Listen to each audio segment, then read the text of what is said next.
Hello, we are now live and about 7 minutes late, so apologies for that. Some technical difficulties that we hopefully sorted out before the broadcast. That was our plan, to get that out of the way first, so that the rest of the hour or so that we're about to talk will be perfectly fine, no problems whatsoever, and we'll have some really great conversation about what it's like to be a student with IBD and just a young adult in general living with Crohn's disease or ulcerative colitis. So thanks so much for joining us tonight. My name is Rashid Clark. I'm the Marketing and Communications Specialist at Crohn's and Colitis Canada. And a little bit of background on me, I also was diagnosed with ulcerative colitis in 2008, had my colon removed in 2013, and now living with a pelvic pouch since 2014. So things are going pretty good with that. And I'd like to introduce our two wonderful guests for this evening. We have Leslie Hernandez, who is a 2017 AbbVie IBD Scholarship recipient. She already has a chemistry degree and an arts management certificate under her belt. And now she's enrolled as a production student at the National Theatre School in Montreal, where she's training in production management and technical direction. And she's done all that while living with ulcerative colitis. And we also have Joe Shaw, who was diagnosed with Crohn's disease at the age of 11. And he's dealt with a variety of challenges that Crohn's can bring, including undergoing ostomy surgery. So he now works with children and families going through the same operation as he has. And he is a national certified ostomy visitor. And he's currently studying nursing at Dalhousie University in Halifax. And he is also a 2017 AbbVie IBD Scholarship recipient. So Joe, Leslie, welcome to you both. And thank you for being here tonight. Thanks, Rashid. Thanks, Rashid. And just as a little bit of a disclaimer before we get into everything, the information that we present tonight is intended for informational purposes, should not be taken as medical advice. So please do consult with your doctor if you have questions or if you have desires to change your treatment plan based on what we talk about tonight. But we're not going to get into anything too specific with treatment, more just about life in general with IBD when you're a student, when you're a young adult. And that's what we have Joe and Leslie here for. And that's what we hopefully have you here for as well. So any questions, any comments that you have for our presenters tonight, or anything you want to add to the conversation, please drop it into the comments just below this video. We'll get to as many questions and comments as we can as the night goes on. And hopefully we'll have no more technical difficulties as we go along either. So we'll start things off, just turning things over to our two guests for this evening. And I guess we'll start off with Leslie, if you could tell us a little bit more about how and when you were diagnosed. Yeah, sure. So I was actually diagnosed in university.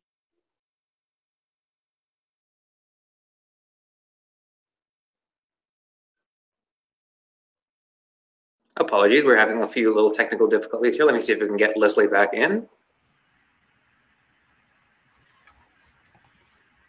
And Leslie seems to be having the same problem that we had just before we went live. So apologies for that. Let's just see if we can get Leslie back online after taking her out for a little bit. And in the meantime, Joe, you're connected, and I can see you and hear you. So let's turn things over to you for the meantime. If you can tell us a little bit more about how and when you were diagnosed. I guess I'm up then by default, right? Absolutely. So I guess how and when I was diagnosed. So like I lived probably once I was about 7, 8 years old, I knew something was wrong.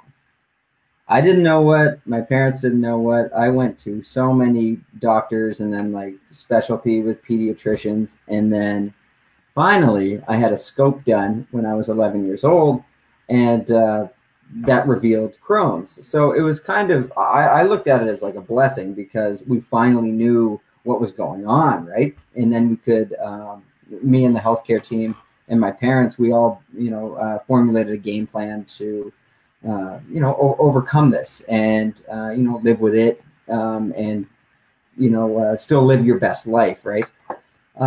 So yeah, that was when I was 11 years old. I'm 29 now. I'll be 30 in a couple months. So I've lived with, essentially me living without Crohn's. I don't really know any life without it, but I've had a lot of great support and, family, friends, the medical team, just everyone, to help me through it. And I'm very thankful for that. But it's been an interesting road. Absolutely, and part of that road has involved ostomy surgery. So when did that take place, and how long has life with an ostomy been the norm for you? And actually, before you answer that, just a highlight from Leslie, who says she will be back in a few minutes. So we will sit tight for Leslie, who is going to be reconnecting and joining us shortly. And Joe, if you can tell us a little bit more about the ostomy surgery and when that happened and how you've adjusted to life with it now. I'll stay on the hot seat then, everyone. Sure. Just gonna have a sip of coffee here. And from your very appropriate mug. Well placed. Delicious coffee. So yeah, life with an ostomy, I think it's great. Personally, I know everyone would go. Everyone that has had ostomy surgery, like I'm part of Ostomy Halifax here in Nova Scotia. It's a society just to it's an emotional crutch, for essentially to help people out that have gone through the surgery. But I was so sick, and it just really was the only option. And I was at the point where I was like, take this out so I can get on with life, right? I had goals and aspirations, as we all do. But that was about 5 years ago that I had that done. I was 24. I'm 29 now, and I think it's fantastic. I don't have to worry about having an accident. I don't have to worry about where every bathroom is, like wherever I'm going. I don't know if you guys can all relate to this. Like if you go to the mall, you probably know where every bathroom is, right? Like I think we've all been there. I always like to tell people this. I'm going to the washroom right now and you wouldn't even know it, right? So I think it's great. But everyone deals with, it is a body transformational surgery. So everyone will deal with that and cope with that in their own time. But, if people just need to love you for who you are, right? And it was part of where I needed to go with my journey, and it's been phenomenal, and I'm gonna keep it. Absolutely. Well, that's great to hear. That's great to hear. And I mean, I know that having gone through ostomy surgery myself as well, had a temporary ostomy for about 9 months. It's quite a difference when you live a life where you're constantly worrying about where the bathrooms are, and then you can just kind of change it to be like, okay, you know what, I'm going right now, and I'll get to the bathroom later, empty things out afterwards. It's not that big of a deal. Like you said, an adjustment period, certainly as a result of the surgery, because it is a big one. But it was very liberating for me as well at the time. I'm glad to hear that's been the case for you. It is. You get your, independence back, right? And I know that's ostomy surgery is not the case for everyone, but for me, that was my experience.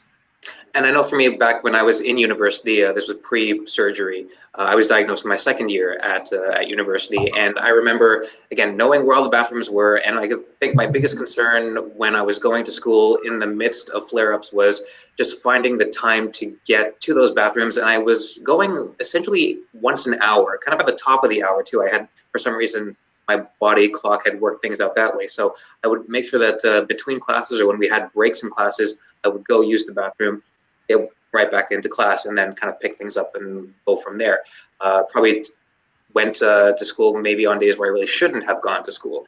But that was always kind of in the back of my mind, was worrying about the possibility of accidents. That was one of the biggest concerns I had when I was going to school with IBD. So for Joe, as you were heading into post-secondary, what was the biggest concern that you had in terms of managing your Crohn's as you were going to school?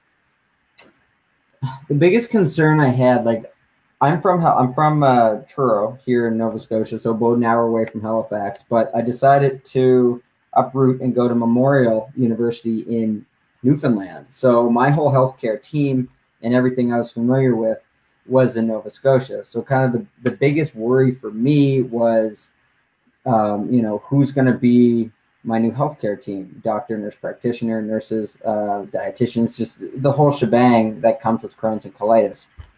So what we did was my parents took the reins on organizing a phone meeting with one of the physicians at the MUN clinic, and I had a great chat with him, and he agreed to take me on. But it was just advocating for myself, right? And I think advocating for yourself is huge when you have Crohn's or colitis or any other kind of debilitating illness. But because of that, we just kind of set the stage.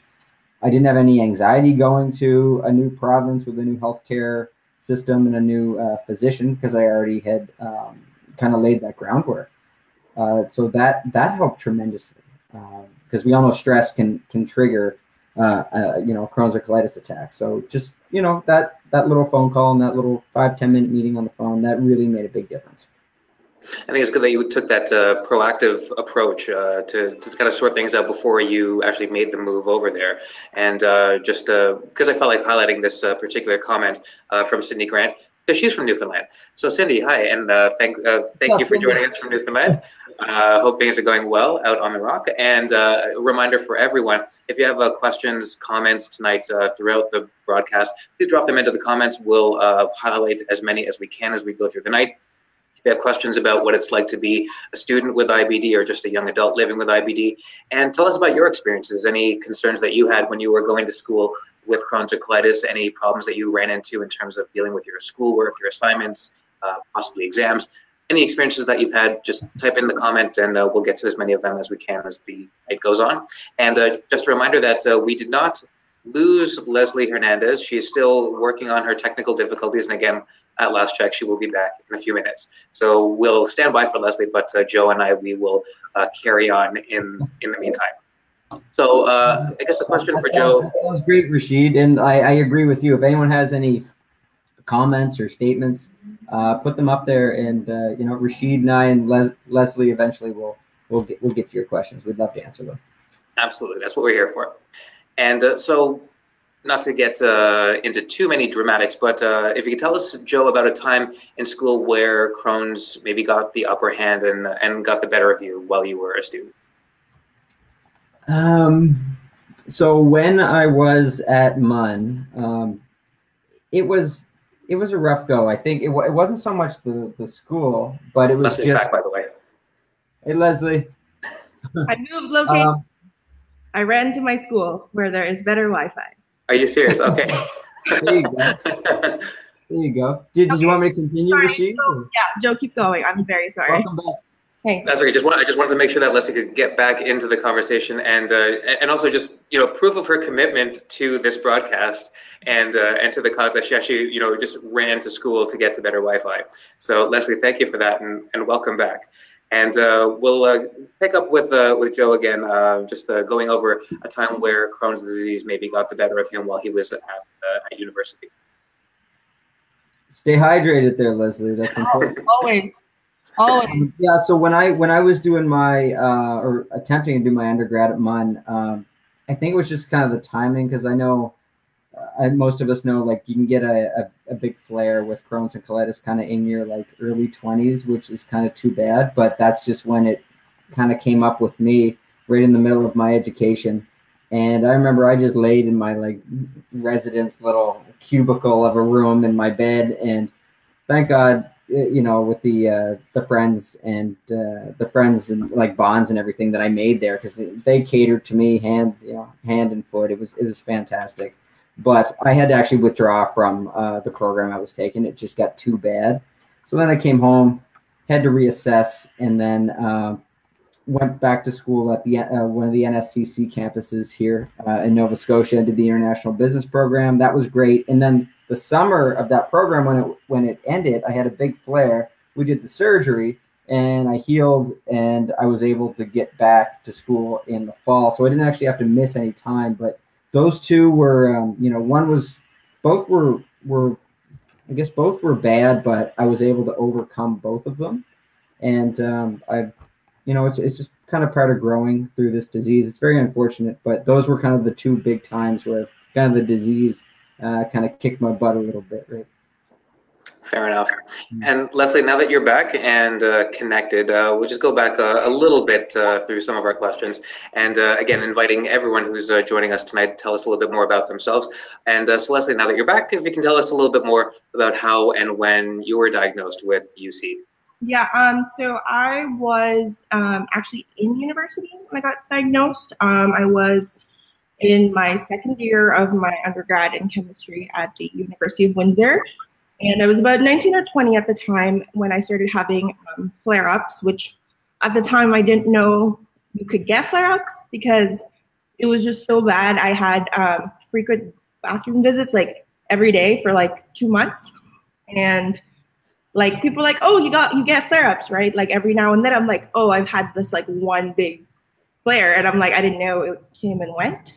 So I was able to talk to my doctor, my general practitioner about it, and just be like, hey, I'm experiencing like blood in my bowels and stuff like that. And it's like, oh, maybe it's something bad, maybe it could be hemorrhoids, stuff like that. And I'm like, I don't think so. Like, I think it's something different. Like, I just had a gut feeling that it was that it was slow clap, that it was something else.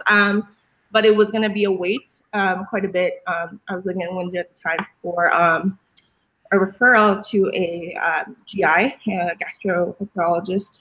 So I was actually visiting my mom in the Philippines over Christmas break. So my symptoms were around September, October. So by December, I went to see her in Manila. And she just noticed I was going to the bathroom quite a bit.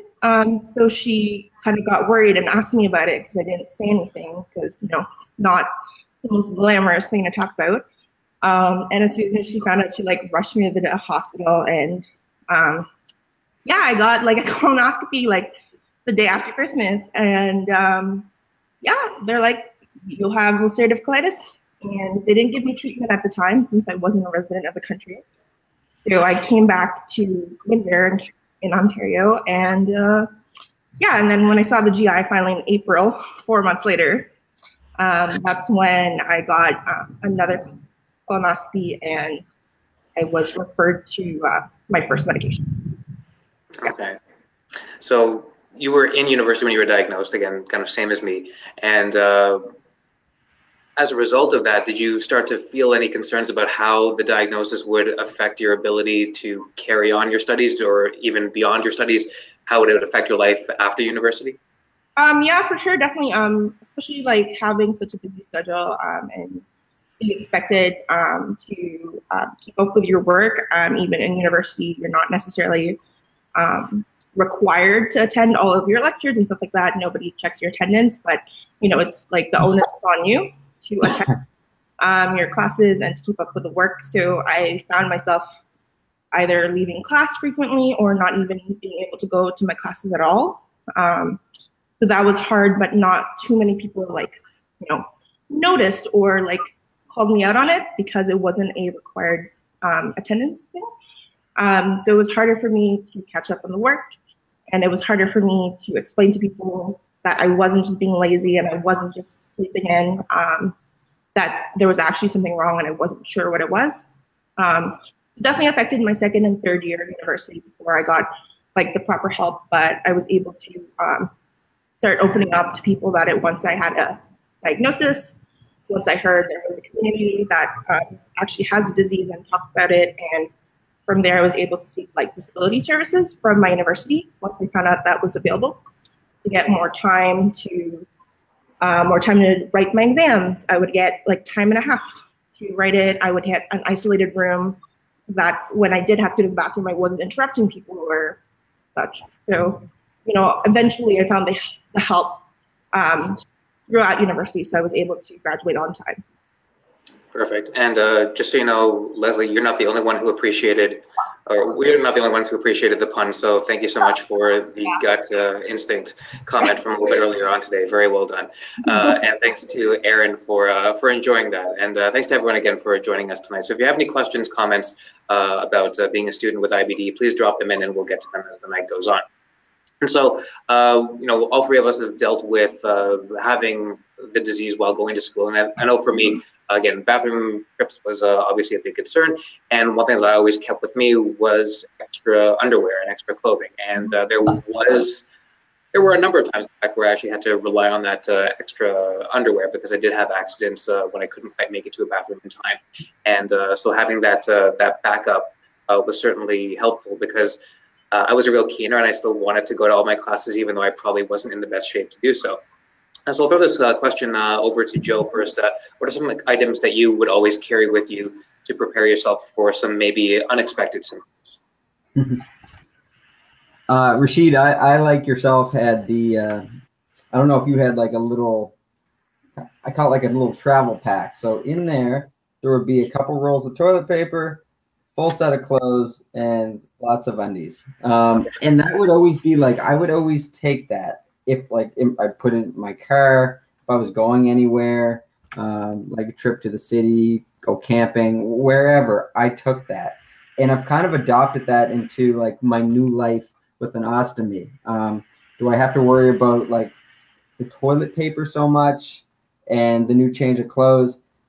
Not as much, but it's my ostomy supplies where I will have little, like my girlfriend has the Ipsy bags. So I have a few of those filled with ostomy supplies, and I literally plant them in like strategic places. So there's one at school, there's one in my backpack, there's one in my car, there's one at my parents' house. Like just, it's as like a just in case, right?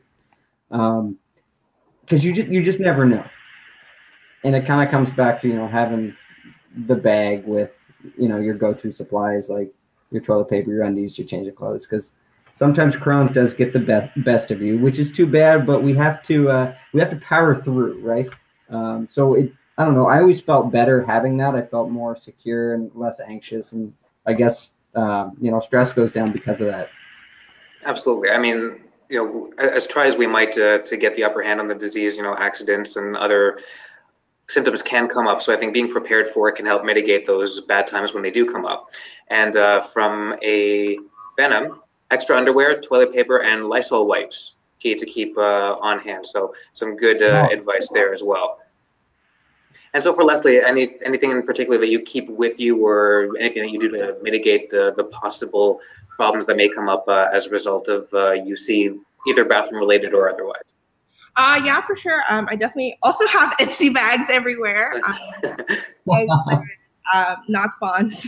But yeah, I have like little pouches with I have it's like toilet wipes, like it's like Lysol for your butt, basically, so that I feel like fresh and I don't let that you know, that feeling like get me down for the rest of the day.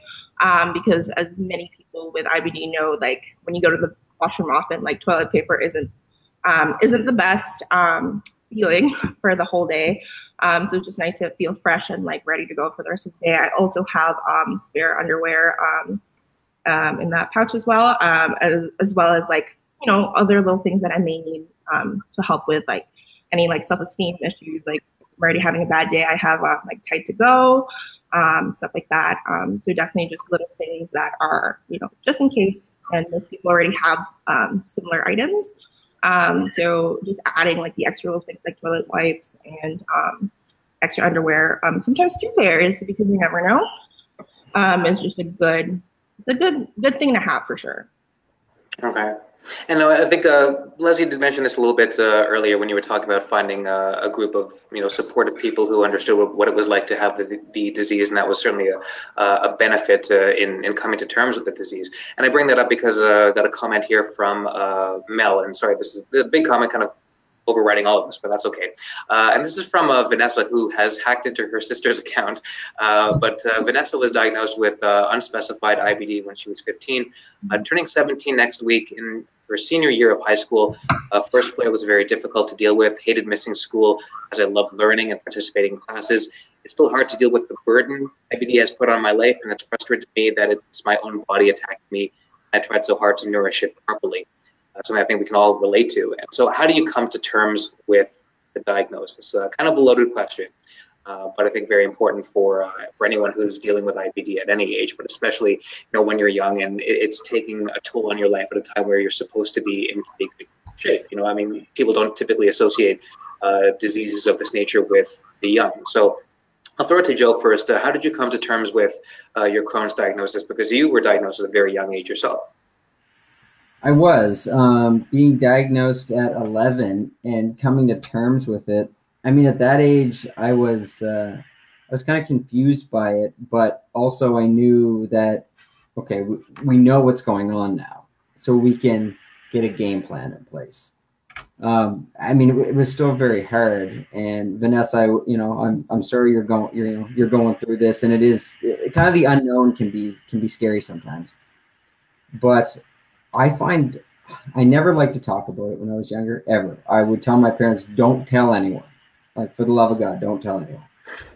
And then I noticed in kind of like my mid to late teens, I I started talking about, you know, having Crohn's more, and not just with close friends and family, just with, you know, anyone, right? And I just found talking about it really helped me kind of cope and understand more about the disease, and, you know, how I I cope with it, how I live with it. And I think it's good to build awareness. And I mean, everyone's going to deal with things differently. But overall, I found talking about it can really help, and it can help with your mental health as well. Absolutely. And Leslie, anything that you found helped you when you were first diagnosed to come to terms with the fact that this all of a sudden came out of the blue? Yeah, for sure. I definitely started looking more into that when I told, you know, close friends and family about it. I was able to kind of fill them in on what it was, because I knew a lot of people didn't know what colitis was. You know, they would kind of get the idea that it was from the colon, but they weren't sure like what exactly was going on. So it really helped me to read, you know, like trusted websites and like medical journals about just the basic in and outs of it, because I myself had never heard of it before I got diagnosed. So when I did start telling family friends, it gave me a little bit of confidence to just kind of know what I was talking about, even if it was very new to me, so that I could like educate those who didn't necessarily know about it either. And from there, you know, I started looking more about it, and that's how I actually heard of Crohn's and Colitis Canada, and that my own city of Windsor, at the time when I was living there, had a chapter. So I started, you know, getting involved with them, and it was very soon, but a lot of people were actually surprised when I started going to chapter meetings. They're like, "You just got diagnosed?" I'm like, "Yeah." So it was really helpful to just know other people out there have it too. Yeah, I think that's a real key, and just knowing that you're not the only one that's facing it. I think for me, what helped when I was first diagnosed was just understanding the disease itself and researching it, because up until I started showing symptoms, I had never heard of Crohn's or colitis before, and there was no family history, no real knowledge about it in general. So just getting a better understanding of what the disease was, and understanding that unfortunately at this point we're at a stage where we don't really know what causes it. And I think that was a big benefit to me, because one of the issues I had when I was first diagnosed was a feeling of guilt and wondering what it was that I did to cause the disease. Like, I felt it was something that I had done wrong, and I think that's something that a lot of other people may deal with as well. And at this point, we really don't know what causes the disease, and I think it's safe to say that, you know, it's not your fault as a result of whatever you may have done in the past, because you simply didn't know, and in fact, none of us know. So I think for Vanessa, who's joining us tonight on Facebook, thank you for hacking into your sister's account and talking to us here. And again, know that you're not alone, and we have a whole lot of other people who are like adding to the comments, including Sarah from, oh, I can't remember what school she's going to, but I think it's UPEI, Sarah Jane, I believe. So she's a student at university with ulcerative colitis, only goes to places that she knows where the bathrooms are, and usually asks for someone where the closest bathroom is before going anywhere. Again, and it's annoying, but a coping mechanism that I think a lot of us have to deal with as we go along. And again, just going through a few more of the comments here. This one from Amber, recently diagnosed, unknown form of colitis, and has not experienced another flare-up since, but the odd bowel pain now and then. So when flare-ups have occurred, Joe, Leslie, and I guess we'll start with Joe for this one, how have you dealt with the challenges of those flare-ups when they have come back? I recently just found out, I had an appointment with my nurse practitioner, and I could tell by her face that something was up, because I was in remission for almost 6 years. And I just said, okay, like, shoot it to me straight. And she said, you have some active Crohn's. And I thought I did so well to last almost 6 years without getting a flare up. But it's unfortunate, because like with Crohn's and colitis, it does happen. But I guess like in terms of like managing, like managing a flare up, there are like your medical professionals will, like, there's lots of different, treatments out there. So I kind of just, I trust those guys, and just kind of see what they have to say. And again, I trust them. So I go with what treatment they have to offer and what science backs up essentially. So like, and with my flare-ups, like just to go back to your question, they used to happen all the time, and then I had my ostomy surgery, and then this is my first one in almost 6 years. So in terms of like new Joe, just going through one, I didn't even know I had one. I feel phenomenal, right? Like it was weird. I was like, really? I'm going like I have a flare, right? But like before, when I didn't have the ostomy, oh, it could be every 6 months. It could be a year. Like usually, I would probably miss a couple months, which was too bad at school. Like each year, I just penciled that into my schedule, which is too bad. And it's difficult. But I think just by being upfront, like if you're in school, like being upfront with your teachers and having your medical team on your side too, that can make a big difference. I hope that answered your question. If I get off on a tangent, my apologies. No, that's okay. That did address it. And Leslie, I'll let you get in on it as well. When you've dealt with flare-ups as a result of UC, how have you managed to get them back under control, or at least cope with them when they've come up? Definitely when I get flare-ups, it's usually when I'm due for my infusion appointment. So at the time I was getting my infusion every 8 weeks. So what I did was that I made an appointment with my GI to talk about it. And he suggested that instead of 8 weeks, I go more frequently into 6. So that actually made a huge change, even just the 2 weeks, because by like week 6 or week 7 out of 8, I started to feel like symptoms coming back, even though I felt fine after receiving my medication. So even just talking to your doctor about like alternatives of like what is there, because I didn't know that 6 weeks was an option. And even 4 weeks is sometimes an option for some medications as well. So definitely talking to your doctor and being honest, just being really honest with your healthcare practitioners, whether it's your GP or your GI, or just your nurses and receptionists as well. Because sometimes if you tell your receptionist how bad it is, they will squeeze you in sooner. So just being honest with with everyone in the medical field so that they know the severity of what's going on and they can tell you things that you weren't aware of. Absolutely. And at this point, I owe apologies to Sarah Jane. I said she went to UPEI, but she goes to Acadia. And I was in the kind of general vicinity, I think. But Sarah Jane going to Acadia, and she is actually one of our 2018 at the IBD scholarship recipients. So thanks, Sarah, for joining us. Yes. And back to Vanessa for a little bit of thanks, I guess, for Leslie and Joe here. And I noticed during the Gutsy Walk that was helpful socially, as well as educating myself. Very easy to slip into a negative mindset, but it's helpful to remember positivity of this community. Yes, and completely unsolicited plug for the Gutsy Walk, which takes place on Sunday, June 2nd, 2019. If you go to gutsywalk.ca, more details there. And again, a great community event to bring people affected by Crohn's and colitis out and get to know one another. So thanks again for that, Vanessa. And just a random amazing thank you from Amber. So thank you for that. We really appreciate it.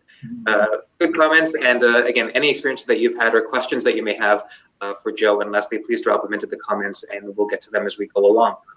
So one question that does often come up when we talk about living with IBD is diet. So I guess we'll throw this to Leslie first. How has your diet or food and beverage intake impacted your IBD? Definitely, when I was first diagnosed, it was more sensitive to different kinds of foods. When I was on different medication, it was also fluctuating depending on if I was in a flare-up or if I just got treatment and stuff like that. I found that a lot of like fiber, actually, you know how everyone's like, oh, you should have your daily intake of fiber. Not everyone necessarily knows that some things such as fiber actually irritates your bowels more, or when people are always telling you, eat your veggies, it's like, sometimes I can't. So it's definitely hard when people are telling you, do this and this, and I definitely understand where they're coming from a regular health aspect. But just letting people know sometimes that, hey, sometimes I actually can't have the salad right now because if I have lettuce, it's gonna hurt. So it definitely just letting people know what you can and can't eat, and it definitely depends on each person with IBD because some foods are trigger foods and some aren't. Sometimes nuts are trigger foods for me. Sometimes dairy definitely for sure was one of the first things that I had to be more sensitive about when I first got symptoms with it. So I started cutting down on dairy. But I love cheese and chocolate milk and ice cream and stuff. So I definitely find, especially nowadays, there's a lot of alternatives. Like there's a lot of lactose-free items. Like when I go grocery shopping, I get lactose-free milk. It's a couple bucks more, but it's definitely worth it for me. And Joe, I think maybe having the ostomy, maybe some additional, call it concerns or just awareness in terms of what to eat to maybe avoid blockages or have things that are safe to have with the ostomy. So diet-wise, what do you do to keep things generally in check? Well, as you can relate, Rashid, like when you had your ostomy, I'm sure there's some things that you knew, like, I'm just not going to do it. I'm just going to stay away, right? And Leslie, you alluded to this too. Like, I'll use the term roughage. Sometimes, high fiber, the fresh vegetables, anything that's green. Like, yes, they're good for you. They taste good. Sometimes you're just craving that salad, but you can't. Or not that you can't.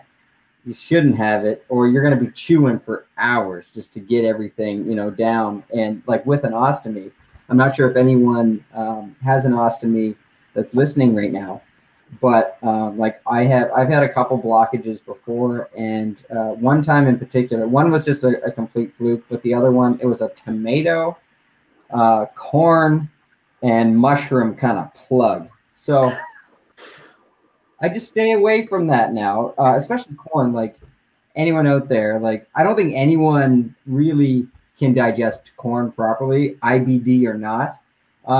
So I stay away from that. Like popcorn at the movies, it's kind of too bad, but maybe I'll go for the pretzel, the white bread snack, that sort of thing. But with an ostomy, as with what Leslie said, the roughage, you just kind of have to be mindful of that. And maybe it's just a new way of eating things, like with tomatoes now, canned tomatoes, kind of that sort of thing, right? Yeah. And I think for me, when I had my ostomy, the biggest concern I had was after eating a lot of raw carrots. That was what caused a blockage for me. And after that, I just kind of stayed away from them for a while. And then even afterwards, for years after that fact, I would chew and chew and chew and chew every time I'd have a carrot just to make sure that didn't repeat the same mistake. But so one thing we talked about or touched on very briefly earlier was the Office of Disability at a university being a place to go to for support. And got a question from Amber. Would it be a good idea to claim UC as a disability with the university? So maybe Leslie, I'll throw that to you first as the UCer and the student right now. Have you used, or has the Office of Disability been of any benefit in you managing your IBD and your schoolwork?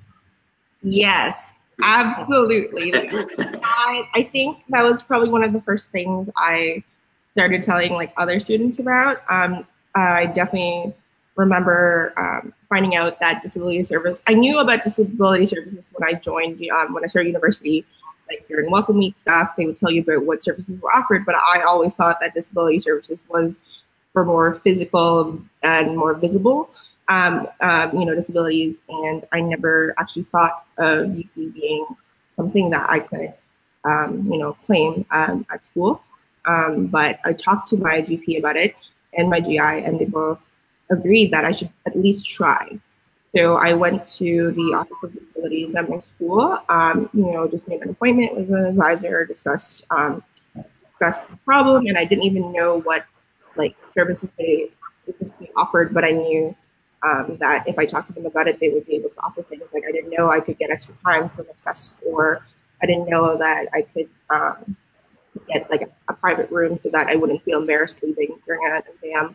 Because it definitely felt really awkward and embarrassing sometimes to be writing an exam in a lecture hall full of like 200 people, and people start giving you weird, like suspicious looks because you went up to ask to go to the bathroom like every 5-10 minutes. So that definitely took a toll on me. So just finding out or trying to see what was offered was a great step in the right direction, because It's definitely a valid reason, and they just asked. I think they asked for my doctor, even just my general practitioner, to just fill out a few questions about like what I need and stuff like that, and they were able to process it. And I know some universities they might not be able to do it right away. Like let's say your exams are coming up in the next month, they might not necessarily be able to do it right then and there. But if you look into it sooner rather than later, they can prepare it for you for your exam season. So I definitely recommend at least trying to look into what they have to offer because you don't know what is available. Absolutely. And Joe, any experience or in terms of finding accommodations when you've needed to take exams, or any other accommodations just for getting your schoolwork done as a result of going through the Office of Disability? I think it's absolutely identical to Leslie's. Like my first kind of kick at the can with school, I didn't even bother going down that road. And then I realized, I think just, more education, more information comes out. And then I thought, you know what, if I can, why not, right? Because like Leslie said, you got to get up who knows how many times during a test, or like with me and an ostomy, like this thing could start just going and all of a sudden I get a full bag. I can't concentrate. I got to empty it, right? Or it's, making noises sounding like a coffee maker's like percolating. It's like, I don't mind, but like other people around me, like my whole class knows, but still, like to me, it's like, am I annoying people? But anyway, yeah, going and meeting with your accessibility, service, meeting with a coordinator there. Like Leslie said, you probably need like a doctor's or like nurse practitioner's note. But really, they will accommodate you because you are the focus to them. So if it means a few extra minutes on tests, you get a bathroom nearby, you get your own little cubby. Why wouldn't you, right? It's just a fantastic service. So for people out there that haven't explored accessibility or disability services, you should totally check it out. Absolutely. So a number of questions coming in about diet, which we touched on a little bit before. So we'll get back into a couple of diet questions, and note, first of all, that none of us are diet specialists here. But one question, first of all, from Amber, anything about the keto diet and how it affects UC. So we won't get into that again because we're not the specialists. However, I will use that as an opportunity to direct people to crohnsandcolitis.ca/webinars, because we do have a webinar coming up a little bit later this month on October 24th, which is about eating well with Crohn's or colitis. So head over to, again, our website at crohnsandcolitis.ca/webinars. You'll find more information about the upcoming diet webinar then. Register for that, and you'll be able to answer or ask all of your questions about the keto diet, paleo diet, any other diets that you may have in mind, again, because we're not the diet specialists, but we can certainly direct you to the people who are. But thank you again for the comment, and just a few other comments. I think this was a very important one to highlight. Love the coffee cup. So there it is. Wonderful. I think that's been the most commented coffee cup we've ever had on Facebook Live before. And one more diet note, again, a question from Nancy, whose daughter was just diagnosed. Treatments was good for a while and then had another relapse, and also diagnosed as being gluten intolerant. She's been good since we eliminated the gluten, but how do you actually monitor what works and what doesn't? So again, in my case, unfortunately, some trial and error when things didn't work out so well with my ostomy, but I do remember when I did speak to a registered dietitian, she had recommended a food journal. So that's something to keep in mind if you do want to keep a record of everything that you eat over the course of the day. It can be a little bit laborious, but very much worth it to be able to look back with certainty. Because if you start to feel some symptoms, maybe a day or two later, you can actually go back and say, okay, well, what was I eating on Wednesday? What did I eat on Thursday? And then you can maybe pinpoint something that isn't working for you in terms of your diet. So one question, again, back to Leslie. We'll move a little bit away from the diet and just onto the overall stresses of being a student. That's a stress for anyone, whether you have IBD or not. But when you have schoolwork and you have exams coming up, everything else that involves your degree, how do you deal with the stress of school, and how has it impacted your IBD? Stress is definitely a thing that most post-secondary students, whether or not you have IBD, as you know, it is definitely next level of education that requires a lot of time and attention and commitment to keeping up with your schoolwork. But I think some stress that's specifically related with IBD is your meals and your keeping healthy, keeping active, keeping just involved with what else is going on around you without completely ignoring what is happening with yourself. So I find that that to deal with stress, I have to do what's right for me, whether it's what everyone else does or not. Like if my friends are having a study session that's not necessarily on a day that I'm feeling the best, I would have loved to join on the study group, but if I can't, I can't. And I just straight up honest with them, like, hey guys, I would love to come, but today doesn't work for me health-wise. And if they are your friends, they will understand, and they'll sometimes even make it up to you. They'll probably have another day to study with you because they know that it's not up to you. And just doing things like things that make you feel better. Like for me, it's like walking my dog or going for shorter runs closer to home, so that I just feel active and I feel getting fresh air and stuff. Definitely just little things that make you happy, whether or not it is what everyone is doing.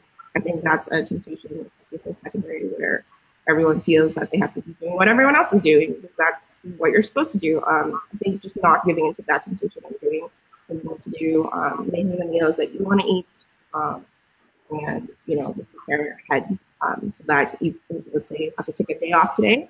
That's okay as long as you know that I'll do this another day when I'm feeling better, even though everyone's feeling it right now. Okay. And Joe, just want to check in everything's okay. So you stepped away for a little bit.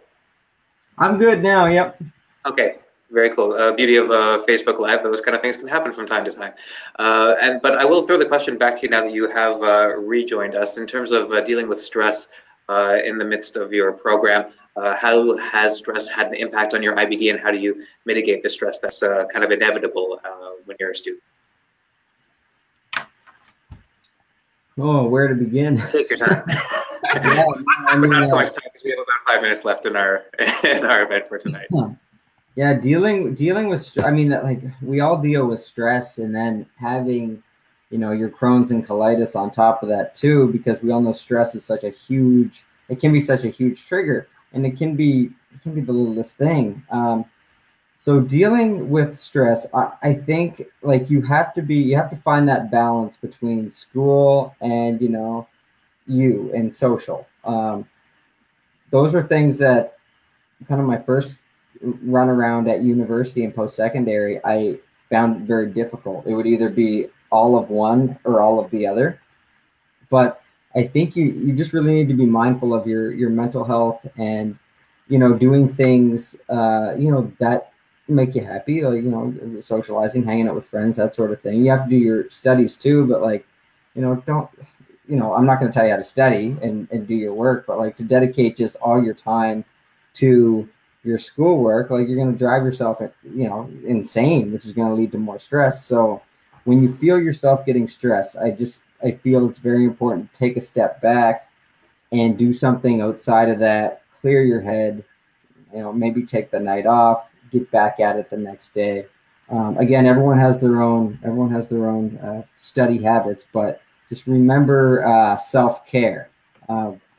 In nursing, they always tell us self-care, self-care, self-care. And that's hard for me to understand too, because sometimes I find, myself being way up here and not, doing the self-care part, but I try and bring myself back, even if it's for, taking an hour study break, going for a walk. Our library, one of our libraries at Dallas, right across from the Tim Hortons, and there's like some gardens there and a Subway. So even if it's just, going for a walk, listening to some music, everyone has their own thing, but self-care is huge for managing stress. And we talked a little bit about socializing, and Leslie brought this up a little bit earlier in your connections with the Windsor chapter of Crohn's and Colitis Canada. So as we're running a little bit low on time, we'll get to one last question for the night, which is, have you connected with other people living with IBD, either inside or outside of school, and how those connections helped in your day-to-day life with Crohn's or colitis? And Leslie, I'll let you start on that. Yeah, for sure. So like I said, I didn't know anybody with IBD of any form before I got diagnosed. And so when I got diagnosed, I looked up stuff online, and that's how I found out about Crohn's colitis, and that we in fact had a chapter in Windsor. So it was great. So to be able just to know, like, it's not this like rare disease. A lot of people have it, and people in my community have it too. So I was able to go to a chapter meeting and just meet people, that like live in my city that have it, and talk to them about, different doctors and different treatments, and how they cope too. So it was definitely great to get in touch with people who had the disease. But also, once I started talking to my friends about it, I actually found out some of my friends' friends or friends' family had it too. So it was just really, really comforting to know that you're not alone. It's definitely a more common disease than you think. And just getting the word out there, like I would share, articles on my Facebook page or write a status about it, and like people would like message me publicly or privately, being like, "Hey, guess what? Like, my sister or my dad has it too," and being able to talk to people. And now I actually have a lot of friends that I can talk to about it because they know about the disease, whether they have it or someone they're close to has it. It's great to know that it's not just this thing that's out there that is separate from you, that is in the world, that is not concrete, that people talk about, but it's actually something close to home that people can relate to, because it's something that you should be able to talk about, whether or not it's the most glamorous disease, but just knowing people in your life are there to listen or there to learn if they don't know about it. So it was really, really good to just start the conversation. Whether or not it's fun or it's scary. Start the conversation. Let people know what it is if they don't know about it, and you'll be surprised about how many people close to you have it too. And Joe, I know that, again, you were diagnosed at a young age, and for a while you wanted to kind of keep it more under wraps, not even like have your parents tell anyone, but now obviously you're much more open about it. And as you've grown up with the disease, how have you made it a little bit easier on yourself to actually have those conversations with either friends, family, or just complete strangers on the internet? I'm doing these webinars now, so that's a good sign. I think Rashid and Leslie both alluded to this before, but just and I kind of did too, just about talking about it more. I do think talking about having an illness can actually be very beneficial. So joining those groups, the Crohn's and colitis, like with myself, it's Ostomy Halifax. Even just speaking with like those that are in at any age in school or post-secondary, speaking with your instructors, any group members, just kind of, I just feel getting everyone on the same page can be very beneficial. So with me, like being in nursing, I kind of did like a whole run through with ostomies with the whole class at the start of the year. So they knew when, they heard noises, not a big deal. Like, this is it. But again, I just think being upfront is important. Now, getting there is not, you're not just going to, wake up one day and be like, oh, I'm going to go yell off from my rooftop on the fact that I have Crohn's, colitis, ostomy, this, that, or the other thing. It does take time. Sorry, I'm kind of losing my voice a bit. But it's just baby steps. And you got to do what makes you feel right. So if you don't want to talk about it right off the bat, that's okay. If you want to, I think it helps starting out with your friends and family and just see where that goes. That's what I did. And now, if any of you want to, message me, feel free. I had to talk to you. I'm sure that goes with you, Leslie, and you too, Rashid, right? Of course. Add to quickly to what Joe said, like, before I wasn't really able to talk to people about it because it wasn't embarrassing. And now I'm on the internet, like telling people. So, baby steps, for sure. So obviously slide into all of our DMs because we are all open to all of the conversations about Crohn's and colitis. And one last place to go to is our website, crohnsandcolitis.ca, and you can look for your local community. We do have chapters across the country where we do offer local get-togethers, so you can find people not only who have Crohn's or colitis, but who have Crohn's or colitis and they're close to you. That community support is absolutely essential, and it really helps in managing the disease. Just get to a few last very wonderful comments from people here, from Heather, whose son is in class at university, but she's sharing, and you guys are fantastic, so thank you so much for that. And we had a couple of other really good ones. Please do more of these. My daughter's working, and I'm filling in for her. I'd love for her to participate again. I guess for Nancy, when your daughter's ready, I'm sure she'll get more involved. And the question, which I think is on everybody's mind, if I can just find that particular comment, where did you get the cup? Do it. Everyone needs to know the where did Joe get the coffee makes me poop mug. Okay, so I got this for Christmas, so it's kind of a mystery to me, unless there's something on the bottom. Made in China, so best of luck, guys. Tell your family and friends that's what you want for your birthday or for Christmas, and they'll find it for you. I'm sure it won't be hard to find. It's on the internet somewhere. I guarantee it. Google that. Mug. Mug, yeah. Make sure that you stipulate mug in your search term, though. And I think on that wonderful note, I think we're going to wrap for tonight. And I want to thank everyone who took part in the conversation here on Facebook with your comments and questions. Again, part of the reason we do these events is just to bring more people from the community into these conversations and create more of those social connections. And so thank you so much for being a part of it, sharing your evening with us or your afternoon with us, I guess, depending on where you are. And for Joe and Leslie, both 2017 have the IBD scholarship recipients and all around wonderful people. Thank you so much for sharing your time with us and all of your expertise. All the best with the rest of your academic endeavors. I'm sure you'll both do great things, and we'll be hearing more wonderful news from you as we go along. And so for tonight, thank you again, Leslie. Thank you again, Joe. Thank you. You the best. We'll leave it at that for tonight. And thanks again for joining us live on Facebook. Until next time, thank you again. And again, Crohn'sandColitis.ca to find your local chapter and other news from the Crohn's and Colitis community. Thanks again. We'll talk soon. Bye. Bye.